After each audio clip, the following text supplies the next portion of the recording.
अशोक वाटिका में माता सीता शोक सागर में डूबी हुई थी और श्री राम जी के वियोग में प्राण त्यागने का विचार कर रही थी। चहु और निराशा दिखाई देती थी। तब श्री हनुमान जी महाराज शोक सागर में डूबी हुई जानकी माता को प्रभु श्री राम का संदेश सुनाते हैं और उन्हें श्री राम जी की मुद्रिका देते हैं। अब कल्पना कीजिए माता सीता को कितनी प्रसन्नता हुई होगी। इसीलिए माता सीता कहती हैं, बूढ़त विरह जलदी हनुमाना, भयउ तात मोकहु जल जाना। इसी सेवा भाव से श्री हनुमान जी को अनंत बलशाली होने का तथा अजर अमर होने का वरदान मिल जाता है। माता सीता कहती हैं, आशीष दीन राम प्रिय जाना, हो तात बलशील निधाना। इसी वरदान के फलस्वरूप श्री हनुमान जी अतुलित बल धामम हुए। श्री रामचरितमानस में श्री हनुमान जी की पराक्रम गाथा का स्मरण करते हैं। जब श्री हनुमान जी ने रावण, उसके पुत्र व बड़े बड़े योद्धाओं को धूल चटा दी। वरदान मिलने के बाद हनुमान जी से लड़ने रावण का पुत्र अक्षय कुमार आता है। वह बहुत बली और अनेक माया जानने वाला राक्षस था, परंतु हनुमान जी ने एक वृक्ष उठाकर इतनी शक्ति से मारा कि एक प्रहार में ही उसका उद्धार हो गया। आवत देखी बिटप गही तरजा, ताहि निपाति महाधुनि गर्जा।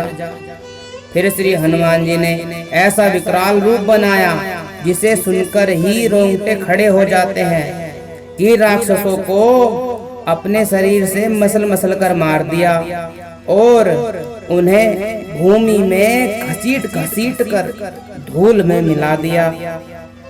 फिर रावण का सबसे योग्य पुत्र मेघनाथ श्री हनुमान जी के सन्मुख आता है।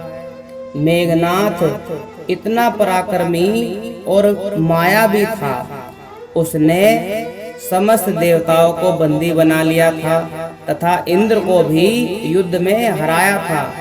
तभी उसका नाम इंद्रजीत पड़ा था। परंतु श्री हनुमान जी के सन्मुख आते ही जो विकराल रूप देखा, उसके भी हाथ कांपने लगे। श्री हनुमान जी पर उसने अनेक माया का प्रयोग किया, परंतु सफल ना हो सका। तब श्री हनुमान जी ने एक घूंसा मारा और वृक्ष पर जा चढ़े। मेघनाथ को ऐसा लगा जैसे ब्रह्मांड से कोई पर्वत आकर उस पर गिर पड़ा हो। संत कहते हैं मेघनाथ का तो वहीं प्राणांत हो गया, परंतु श्री रामचंद्र जी ने कृपा कर उसे जीवन दान दिया, क्योंकि आगे की कथा में उसका अभिनय बाकी था। अब मेघनाथ की आंखें खुली, सिर चकरा रहा था। अब उसने निश्चय किया, पास में नहीं जाऊंगा, दूर से ही लड़ूंगा। और फिर ब्रह्मास्त्र का प्रयोग किया और श्री हनुमान जी स्वेच्छा से ब्रह्मा जी की गरिमा को निभाने के लिए ब्रह्म पास में बंध जाते हैं। ब्रह्म असत ही साधा कपि मन कीन विचार, जो ना ब्रह्म सर मानऊ महिमा मिटई अपार। फिर आगे की कथा में श्री हनुमान जी लंका जला देते हैं और अपने अतुलित बल का परिचय देते हैं। जब युद्ध में कुंभकर्ण आता है, वह किसी के रोके नहीं रुकता। वह इतना विशालकाय और शक्तिशाली था कि अंगद जी, सुग्रीव जी, जामन जी, नलनील सभी को पराजित कर देता है। परंतु जब श्री हनुमान जी देखते हैं कि राम जी की सेना पर विपत्ति आ गई, तब हनुमान जी कुंभकर्ण से भी विशाल देह वाले बन जाते हैं और ऐसा घूंसा मारते हैं कि वह भी व्याकुल होकर धरती पे गिर पड़ता है। तब मारुत सुत मुठिका हनियो परयो धरनी व्याकुल सिर धुनियो। अब श्री हनुमान जी की पराक्रम गाथा का साक्षी बनता है रावण। जब अंगद जी श्री राम जी के दूत बनकर जाते हैं तो रावण कहता है तुम्हारी सेना में कोई ऐसा नहीं है जो मेरा मुकाबला कर सके। अंगद जी कहते हैं प्रभु श्री राम का बल नहीं जानते। रावण कहता है वह तो पत्नी वियोग में बलहीन हो गए। तब अंगद जी कहते हैं लक्ष्मण जी। रावण कहता है वह अपने भाई के दुख से दुखी है। जामवंत जी। रावण बोला जामवंत तो बूढ़े हो गए। तब बोले सुग्रीव जी। वह तो थाली के लोटे की भांति दाएं बाएं होते रहते हैं। आज राम जी की शरण में है, कल मेरी शरण में आ जाएंगे। बोले नलनील। नलनील अच्छे शिल्पकार है। तब अंगद जी कहते हैं क्या हमारी सेना में कोई वीर नहीं है? तब रावण कहता है नहीं नहीं नहीं नहीं, एक है कपि एक महाबलशीला।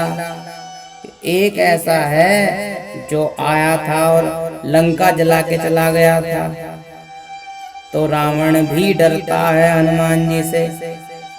जब रावण युद्ध करने आता है तब हाहाकार मच जाता है। बहुत घोर युद्ध करता है। वानर सेना प्राण बचाकर भागने लगती है। जहां देखो वहां रावण ही रावण दिखाई देता है।